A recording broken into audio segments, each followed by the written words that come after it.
പ്രകൃതി സംരക്ഷണത്തിന്റെ ആദ്യ പാഠം പകർന്നു നൽകിയാണ് കോട്ടയം മടിയൂർക്കര ഗവൺമെന്റ് LP സ്കൂൾ കുരുന്നുകളെ വരവേറ്റത്. 1ാം ക്ലാസ്സിൽ ചേർന്ന കുട്ടികൾക്ക് വൃക്ഷത്തൈകൾ നൽകിയാണ് പ്രവേശനോത്സവം വ്യത്യസ്തമാക്കിയത്. മികച്ച രീതിയിൽ വൃക്ഷത്തൈ പരിപാലിക്കുന്ന കുരുന്നുകൾക്ക് ഓരോ വർഷവും സമ്മാനമുണ്ട്.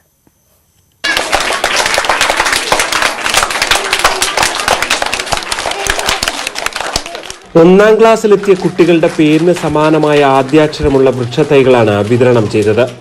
വെറുതെ തൈകൾ വിതരണം ചെയ്യുകയല്ല, എല്ലാ മാസവും തൈകളുടെ ഫോട്ടോ വാട്സപ്പ് ഗ്രൂപ്പിൽ ഷെയർ ചെയ്യണം. ഓരോ വർഷവും മികച്ച രീതിയിൽ പരിപാലിക്കുന്നവർക്ക് സമ്മാനവുമുണ്ട്. ആ ചെടിയുടെ വളർച്ചയുടെ ഓരോ ഘട്ടങ്ങളും അവർ സ്കൂളിൽ നിന്ന് നൽകുന്ന ഡയറിയിൽ രേഖപ്പെടുത്തണം. കൂടാതെ ഒരു വാട്സാപ്പ് ഗ്രൂപ്പ് രൂപീകരിച്ചിട്ടുണ്ട്, അതിനകത്ത് അവർ അപ്ഡേറ്റ് ചെയ്യണം. ഒരു വർഷത്തെ ഏറ്റവും നന്നായിട്ട് ചെടി പരിപാലിക്കുന്ന ഒരു കുട്ടിക്ക് ഒരു സമ്മാനം നൽകുന്നതായിരിക്കും. കുട്ടികളുടെ വൃക്ഷപരിപാലനം വിലയിരുത്താൻ അധ്യാപകർ നേരിട്ട് വീടുകളിലെത്തും. 4 വർഷത്തേക്കാണ് പദ്ധതി.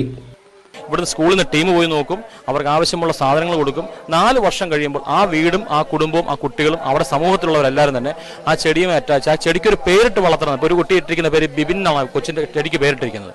അങ്ങനെ പേരിട്ട് കുടുംബത്തിൽ അംഗത്തമായിട്ട് വളർത്തുക. കോട്ടയം ജില്ലാ സഹകരണ ആശുപത്രി സംഘവുമായി ചേർന്നാണ് പദ്ധതി നടപ്പാക്കിയത്. ന്യൂസ് 18 കോട്ടയം.